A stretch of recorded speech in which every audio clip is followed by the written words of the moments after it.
Major news for Canada over in England this week. Arsenal signing a striker. It's about time.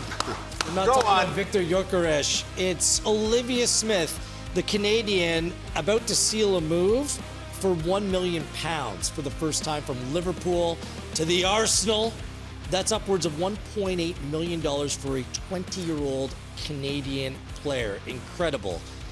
This is O Canada, O baby. I'm Wheeler, he's Wilson, he's Brennan. Well done to Olivia Smith. It's a big move. And whenever you can get her to Liverpool to go to a better club, you do so. I kid. Look, what does this mean for Canadian soccer to have a Canadian player part of a transfer like this? I should come to you first, Jimmy, and we'll get to your own history in a moment. But, I mean, this is a considerable move for a very young Canadian player. No, and it's great to see. It's well-deserved. And when you see value in a player that can make a difference, you're willing to spend that money. And Arsenal obviously look at this player and think, they're going to make a difference for us. And what that does now, by her going to Arsenal, it's going to draw more attention into this Canadian program as well. And it gives more young females aspirations to be footballer and get to that highest level. It's real. It's real. Like, you can see this now. Like, they're spending money on players and millions, which is great. It's wonderful to see, and it's about time that this game has got there in the female. It's all about the market. That's what it is, and Jimmy just alluded to that. And obviously, Olivia Smith has quality. For me, it still bothers me that she didn't make it to the Olympic squad a little bit ago. It's crazy in retrospect. But when you look at, she's a difference maker, and you need those in the modern day game just to go and take the ball and score goals and create things. But I just think now, like, all eyes are on the women's game, and things are growing at such a fast rate. They have the infrastructure, so that's why you're seeing deals like this. We'll come back to what it means for the Canadian women's national team. But, Jimmy, I alluded to it. I mean, you were the first Canadian player that went for a transfer fee of over $1 million back in the day. I mean, do you think about that? And did it come with a certain level of pressure, having that put on you at that time? Yeah, it did. And I remember when there was speculation of a few clubs that were coming in for me, and obviously in England you're reading the papers and they're talking about all the moves and transfers that could be happening, and then I'm reading my name and it's like Canadian International could be going for this, and then when I got the phone call saying that we accepted this bid of £1.5 million with add-ons, do you want to make the move? And I was like, to Nottingham Forest, yeah, absolutely. And then you walk into the dressing room, and at the time, I'm thinking, okay, I got this price tag. But then I'm sitting in a room with guys that have been bought for $10 million, 5 years, like 20, you know what I mean? But it was such a proud moment for myself and obviously my family, because you work so hard, for these opportunities, and then for someone to actually pay for you and invest in you, that means they want you. They see something valuable in you. And it was a great moment. Yeah, there was pressure, 100% there was. But, you soon get over it and you push it to the side and get on with your job. I believe we have some video evidence of your time with Nottingham Forest. You think they got a deal for 1.5 mil, Jimmy? Oh. Did they get a deal? I don't know about that, but you know what's so great about that was on Robert Green as well. No, but look at this. This is classic Jimmy Brennan. You could hit this with the right. Nah, shift the hips over. Of course, get down the sweet left foot. Yeah, great finish. They were all celebrating. The whole team came over because it took me 150 games to get my first goal for that club.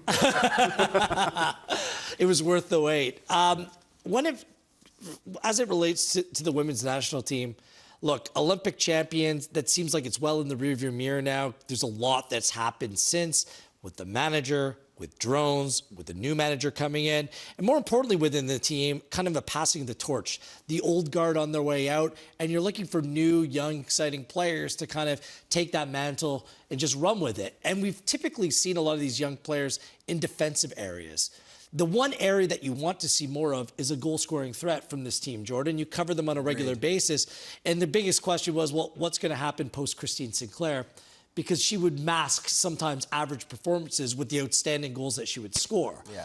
Is that the expectation when it comes to Olivia Smith, that eventually she will be the one? The thing is, I hope that this national team gets away from is having the one and start playing more attacking football. But obviously with the M's that are on her head, literally, the $1 million, you're looking at her to be a difference maker. But I'm hoping that she can find someone to partner with, because I also think that when you look at the women's national team and when they play, I don't necessarily think that she should be the target every time and be a 9. I think she can create and come from a wide area in the 10 role. But just having more players that contribute on a regular basis, it's still, when you talk about the pride of that team, it is still defending. But you just want to have more difference makers like Olivia Smith. You obviously want her to be healthy as well. She's been injured quite a bit throughout the last year and a half, but she's such a quality player, and a coach like Stoney loves to have attacking players that play so free, and that's what she does every time. And we should be clear, I mean, that transfer fee is not what she is right now. It's projection of what she can be as well, and that's why it's a record-setting total.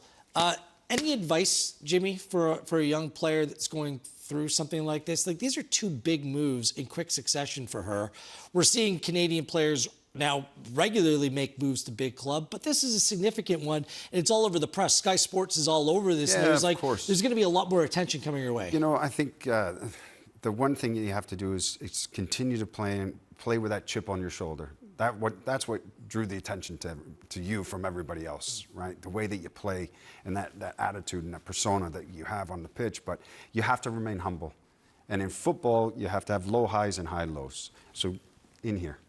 Right, because you know what it's like when you're playing and you get injured and things aren't going well, and all of a sudden the attention's on you, and you're not performing. It's very, very tough. Everybody thinks football is all glamorous. It's not always glamorous. Yeah. It's not always glamorous. And for me to give her any advice is enjoy it, but remain humble. What's crazy to me now, we're in a place where it's not like, oh, it's Craig Forrest at West Ham, it's Jimmy Brennan at Nottingham Forest. Now Canadian players are getting opportunities at big clubs across Europe. Yeah. It seems like that context changed, and I hope that there's always been built in, and I understand why, a little bit of an inferiority complex. Things are shifting though, Jimmy. Like, you have to even feel as a former player, like the opportunities that younger players are getting today are vastly superior than anyone of your generation really had the regular opportunity to pursue. Yeah, no, you're right, guys. I mean, it's right now. It just seems this is the moment for opportunities in football for men and women. I mean, where these young Canadians are playing right now in some of the biggest clubs in the world, it's a dream. This is what you want to see. This is what you want to see, and you want to you want it to continue. You want that next generation of young players playing for big clubs and making a name for themselves, because the more players that we get on the female side, male side, playing at the biggest clubs, the better it is going to be for our program. Well, certain players like you guys, like yourself, we talk about T-Bra Hutchinson, like heroes. On the men's side, You're paved heroes the way for so many. Paved the way, pioneers, absolutely. Yeah, and because of you and the work that others have put in, domestic leagues, opportunity, young players like this are given a chance to thrive. Olivia Smith at Arsenal, we'll be watching her play Champions League football in the upcoming season. Very, very cool.